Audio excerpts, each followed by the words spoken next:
mo siya kilala, o nag-smile sa'yo at nag-hi, have a nice day, kahit wala ka namang binili sa kanya at hindi siya kahera, di ba? Yung bang medyo down na down, kasi may ngumiti lang sa'yo, dumaan lang. Ang laking bagay na po nun, di ba?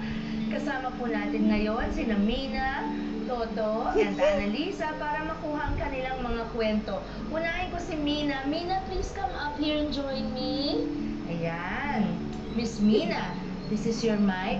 Mina, kunyari, may nagpakita ng kabaitan sa'yo, gaya ng, yung alam mo, maliit na bagay lang, nag-hi lang sa'yo, nag-smile sa'yo, nag-hi ka rin ba or nag-smile back? Opo. Anong feeling nun? Depende rin po kasi sa tao eh. Kumbaga, meron po kasing nag-hi para lang makuha yung attention mo.